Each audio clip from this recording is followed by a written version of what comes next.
Pour réussir à capter cela, chers Ivoiriens, nous avons une solution au TFA. Et notre solution n'a point changé. C'est ce qu'on a appelé la VNC, la vision nationale commune, qui consiste, à aller à la transformation locale de toutes nos matières premières, parce qu'on ne va pas attirer les IDE pour venir faire route simplement et puis regarder la route. Non, chers Ivoiriens.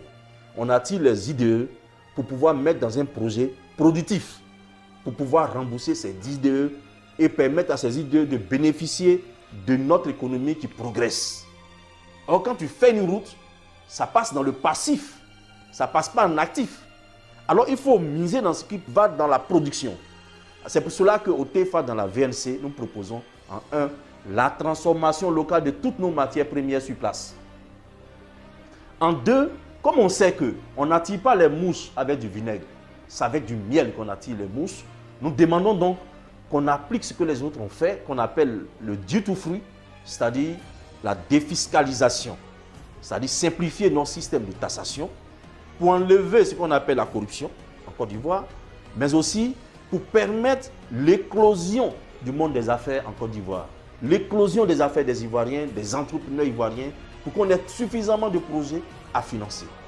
Parce que l'investissement direct étranger ne viendra jamais dans un pays corrompu. Ils viennent miser là où ils sont sûrs que la gestion est bonne, là où ils sont moins taxés, c'est là qu'ils viennent. Alors, chers Ivoiriens, ne nous trompons pas de combat. Il faut aller à la détaxe, à la défiscalisation.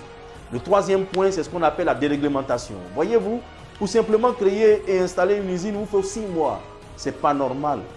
Normalement, en 1 ou 2 mois, on doit pouvoir installer une usine et puis la faire tourner.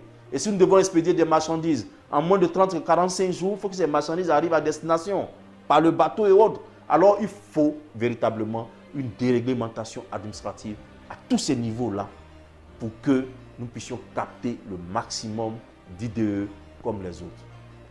Vous voyez, le seul investissement ou les seuls investissements qui peuvent nous permettre d'avancer, c'est l'IDE et puis c'est l'IDD. Mais pour les mobiliser, ces investissements-là, il faut passer par la VNC qui parle de transformer nos matières premières, qui parle également d'aller à la détaxe et qui parle d'aller à la déréglementation. Vous aurez des champions entrepreneurs ivoiriens quand la fiscalité va servir la cause de l'entrepreneuriat.